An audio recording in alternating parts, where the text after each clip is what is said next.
আসসালামু আলাইকুম এভরিওয়ান।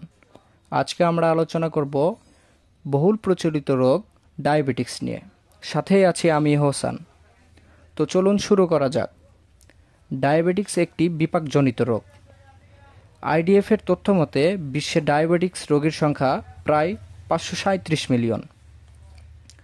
ডায়াবেটিক্সের কারণে শরীরে ইনসুলিনের পরিমাণ কমে যায় এবং ইনসুলিনের অভাবে শরীরে গ্লুকোজ বা চিনির পরিমাণ বেড়ে যায়। ইনসুলিনের কাজ হলো রক্তের সুগারগুলোকে কোষের ভেতর পৌঁছে দেওয়া। ডায়াবেটিক্সের কারণে মানব শরীরে অনেক জটিলতা দেখা দেয়। এর মধ্যে অন্যতম হলো শরীরের ওজন হ্রাস পাওয়া, হার্ট অ্যাটাকের সম্ভাবনা, ব্রেন স্ট্রোক ও কিডনি ফেইলের সম্ভাবনা। ডায়াবেটিক্স নিয়ন্ত্রণে রাখার জন্য বাজারে অনেক ঔষধ থাকলেও আজকে আমরা কথা বলবো এমজারএম 5/500 ট্যাবলেটটি নিয়ে। এমজারএম 5/500 ট্যাবলেটটি স্কয়ার কোম্পানির একটি ডায়াবেটিক্স নিয়ন্ত্রক মেডিসিন। এই মেডিসিনটি সেবনের ফলে ডায়াবেটিক্স সম্পূর্ণরূপে ভালো করা না গেলেও তা নিয়ন্ত্রণে রাখা যায়।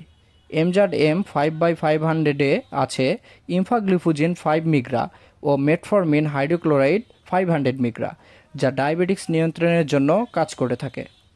এই মেডিসিনটি সিঙ্গেল ডোজের হয়ে থাকে। সাধারণত ডাক্তাররা এই মেডিসিনটি রাতে সেবন করার পরামর্শ দিয়ে থাকেন।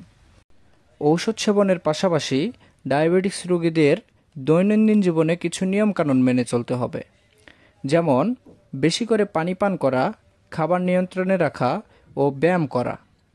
ভাতে সুগারের পরিমাণ বেশি থাকায় ডায়াবেটিক্স রোগীদের উচিত ভাতের পরিমাণ কমিয়ে দিয়ে রুটি খাওয়ার অভ্যাস গড়ে তোলা। আজকের মতো এই পর্যন্তই। দেখা হবে অন্য কোনো এক ভিডিওতে। ধন্যবাদ সবাইকে।